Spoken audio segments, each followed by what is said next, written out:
Good morning, good afternoon, good evening, wherever you are in the world, and welcome to episode 2 of the Sacred Cows of Coaching, an experimental podcast created by Biran and myself to explore perhaps the beliefs, the assumptions, the norms of the coaching profession, and to unpick them, to open them up, and to have a discussion around the purpose that they serve today. Thank you to all of you who watched our first episode. We very much value your feedback, so keep it coming in. And if you enjoyed today's episode, please do like and subscribe. The topic of our second episode is to explore the belief that coaching should always be non-directive in nature. To get us started, Biran, I wonder, what does non-directive versus directive coaching mean to you? What we teach in coach training is, do you give advice? Do you tell your coaches what their goals should be? This is directive.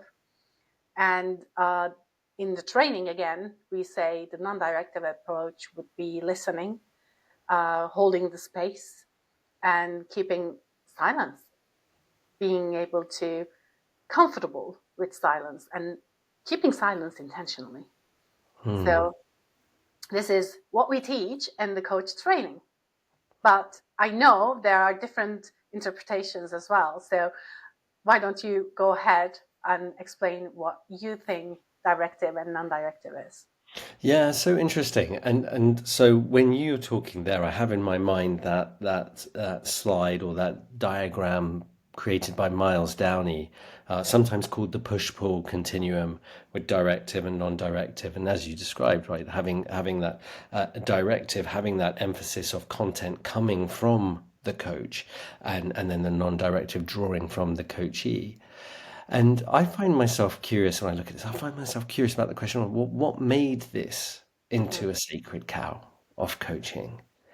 And I find myself sort of drawn to the argument that maybe when coaching was brought into the world, as we said last time in the 1970s, perhaps there was this really clear need to distinguish between mentoring and coaching. Part of the reason that we focused on the non-directive was this was a key value add, a key difference between the traditional forms of coaching. But what are your thoughts? So in my coach training, when I was in the training, I was being trained, we read a book by Carl Rogers.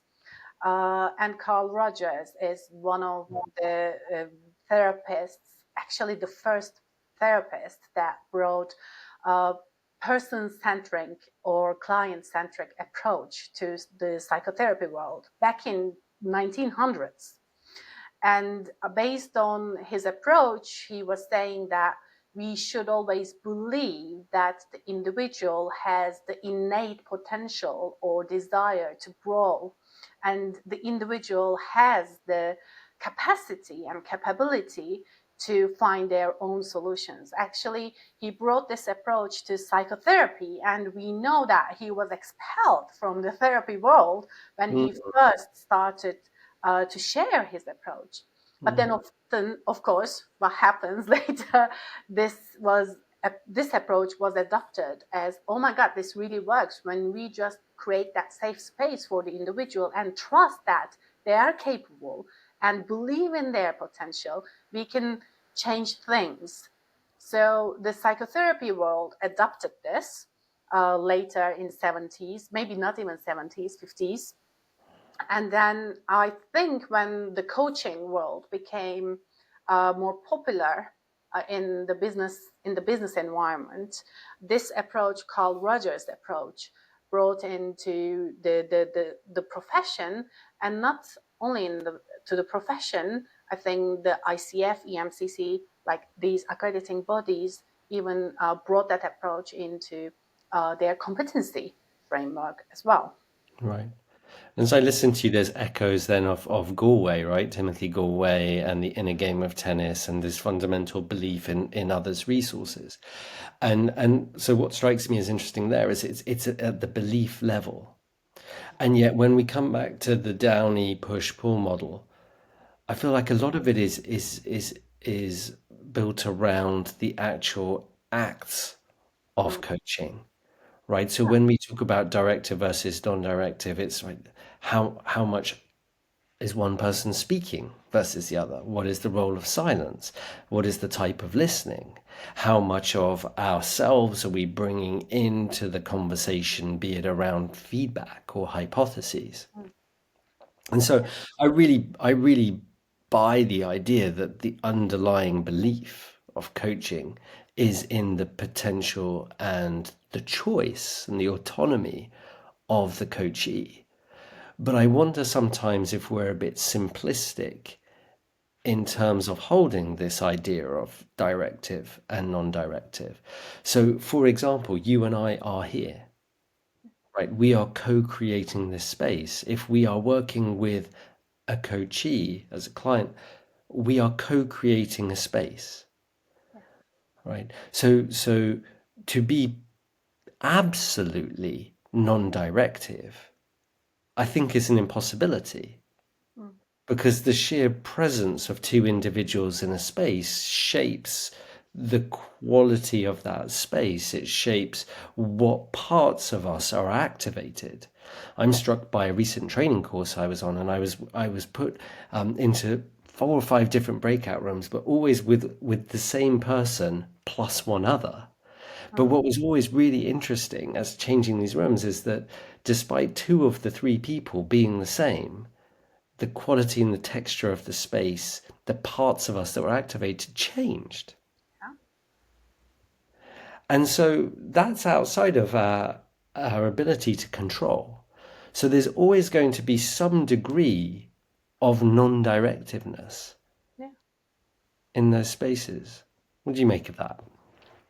Oh, that reminds me the team trainings that we deliver, right? We always say if there is one, even one person resigns from that team, or there is one new person that you employ to the team, that team is not the same team anymore because of that quality. That one person, it is the impact of one, right? So it is pretty much the same experience you had in this training, and out of that experience we know that it is different. And I think when you said there will always be some non-directiveness, and it also makes me think then, okay, there will always be some directiveness as well that comes with it. So, and one of the things that you said that struck me was we are being so simplistic. Hmm. And what Carl Rogers or maybe even Miles Downey was bringing in, it was the belief in the potential rather than what you actually do. Right. But then, of course, when the accrediting bodies would like, they look at someone's capability of coaching, they look at their competencies, and the competency models are based on behaviors, which might be considered as a little bit more simplistic, Right. right? Right. Right.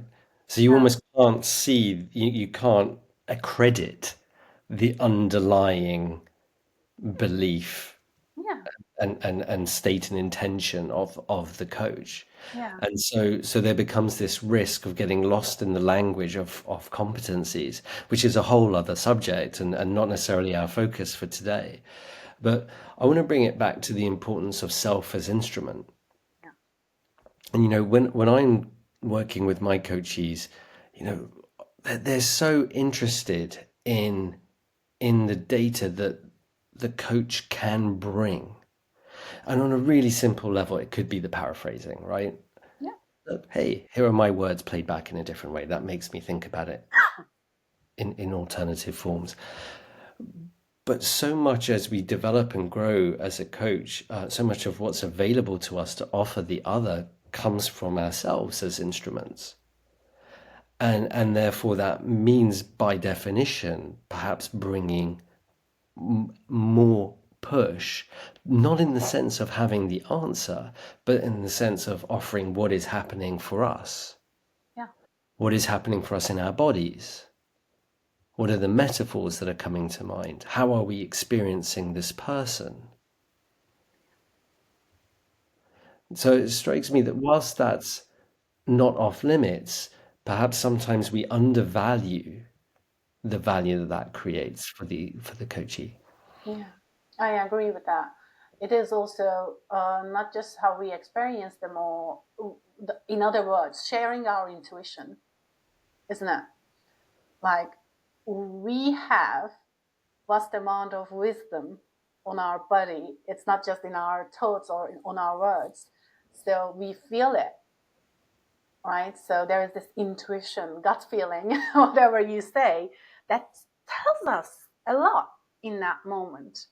And being able to using it yourself as an instrument is balancing that directiveness and non-directiveness, right? But at the same time, I think I would like to bring in this to the table. Sometimes that intuition tells you that the coachee that sits in front of you doesn't have a specific knowledge. And if they had that specific knowledge, they can find their own answers maybe quicker or easier. Then how do you manage that? How do you share knowledge, or how do you share an experience? Is it even allowed? Right? That is question. Is it even allowed in Yeah. coaching to share your intuition? Not intuition, sorry, your knowledge or your experience. Yeah, it's an interesting point, and I remember some time ago Peter Hawkins wrote about actually the value that we can bring by providing perspectives about our experiences with other clients, right? Obviously maintaining confidentiality, but coaches, in my experience, really value the fact that we as coaches have these windows into different leaders or executives' lives if you're doing that type of coaching in different contexts. And so in a generic form, I do wonder if actually offering examples as stimulus, not as a recommendation, but look, here's something I've seen elsewhere. Here's something that worked over there. It might not be right for you, but here it is on the plate. You observe it. You make your sense of it. So I'm still holding that belief in the coachee to process that. But actually, what I'm also doing is being generous in terms of offering them the data. And perhaps sometimes the data that they wouldn't receive or be able to access otherwise. Yeah. Yeah. I love what you say. It's offering the data. It's not recommending something. It is offering the data, a piece of knowledge, a piece of observation, a piece of experience, and just giving them the permission to take it or leave it. Right. Right? I think how we look at being directive or non-directive should change a little bit when we are assessing ourselves or other coaches. Yeah. Yeah. We should find new ways of looking at the beliefs of the coach rather than just the behaviors of the coach. Absolutely. And just can I pick up on that point? And I'm really interested in your perspective because of your heritage as well, right? So what I've been doing recently, I've been working increasingly with some clients more in the Middle East. Yeah. And in some of those cultures, non-directive coaching is not what they're looking for, Yeah. right? There is a tendency to look as at a coach as if they are a mentor. And there is this tension that I experience then between, our contracts, how we're supposed to coach, be it as a result of, who we're working for, who we're accredited by, and what the cultural needs of a particular society are. What are your perspectives on that? I think taking on that perspective, what they need is really important here. And I think as long as we keep the perspective and the belief of, they will make the final decision, we give them the responsibility and the choice, sometimes they come to you and they say, I want advice. Tell me. You're a leadership coach. You work with other companies, or you have X amount of experience. I'm Turkish, so a little bit Middle Eastern, a little bit Western, so combined. So if this is what they really need, I think that's okay to be able to share it. But there is this fine balance, I think, this respect to hierarchy, I will call it that way. And there is this, even if we try to be non-hierarchical in this relationship, there might be underlying unconscious beliefs that is coming from those cultures. And we need to be aware of that. Sometimes that respect to hierarchy can make coachees say, yes, ma'am, yes, sir, I think it brings another challenge for the coach to be aware of if this is limiting Yes. or supporting, Yeah. right? So, and not just focusing on what coachee needs or says what they need to be able to hold that seventh lens and see the bigger picture. Sometimes this might be an easy way out from taking responsibility, just asking the coach to share that knowledge and experience. Yeah. We need to keep an eye on that. Yeah. And it's interesting, isn't it? Because in that case, we're holding the belief in the coachee, but holding the belief in the coachee within the context Yeah. and the cultural norms of what they're operating in. Yeah. And so that seems to be a growth edge for our profession, particularly as more of the dynamism around economic growth moves eastwards. Yeah. Yeah.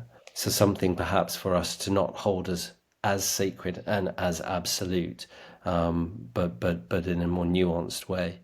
I mean, a sort of final reflection for me was a discussion with a recent coachee, and we entered a point in the conversation, and what he played back to me was that he said, "Whatever you say to me, Neel, in a conversation, I never take it as the answer." Mm. Like everything that happens in our conversation, I value, but I take that away and I make my own sense of that. And I really love that because I felt like, well, that's it, isn't it? That is the adult. That is the equal. It's to say, well, actually, whatever is in this conversation, and clearly it's subject to the maturity of the coachee, but they will put their own stamp on it. Mm. And maybe there's something in the beliefs around trusting that. Yeah. Yeah. There is. When you said subject to the sense of the maturity of the coachee, Mm, right?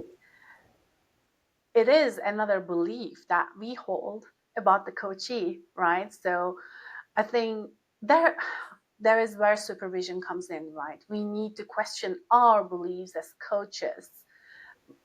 Do we really, um, I don't know, make things or act in a way because it serves us, or do we really act in a way because it serves the client? Right? We might unconsciously believe that they have that maturity or not. So it's consciously and continuously mm, checking in with yourself as a coach, mm. because we have lots of leaders or coaches in training programs. They say, what if they don't have that potential? Right? Yeah. It is. Yeah. Is it true? Or maybe we should challenge ourselves Yeah. about that. What if they don't have that capability or competency to accomplish this thing or that thing, right? So we need to continuously check in our own beliefs as well. Lovely. Yeah. Yeah. So, a question for us both. Should coaching always be non-directive? So we said in this series we're not going to give answers, but this is where I am with my thoughts. I think it's about the balance. I think and I think it's not about the behaviors that you show, but the beliefs that you hold. I know your beliefs trigger your behaviors, but if you don't believe in the potential and in innate capacity of the individual, then you won't be acting authentically, right? So it will show up in a way. Yeah. Yeah. So I think it's more about the balance. It's not about getting caught up with the competency models. And yeah, this is me. What about yours? What is your answer? Absolutely. So I think it's incredibly nuanced, and actually, I think where I get to is the non-directive piece means that it's just it's not about our answer, it's not about our truth. It's really about what the coachee needs, and we need to meet them culturally in terms of their maturity, where they are, and to bring all that we can bring in service of their development. And if that means that we are locating feelings in our bodies or intuition, or perhaps able to draw on experiences that we've picked up on elsewhere within the boundaries of confidentiality in service of them, then I think that is a good thing. I think so. So maybe we ask our audience, our listeners today, what do they think? Let us know in the comments. Do you think coaching should be always non-directive, or maybe what are the challenges or some downsides of being too non-directive or directive? So let us know in the comments. And if you have any other sacred cows that we want that you want us to explore, let us know as well. So we might them up in our next episode. Wonderful, and I look forward to it. Pleasure being with you today, Biran. Likewise, Neel. So enjoy the rest of your days, and we'll see you in the next one. Bye. Bye.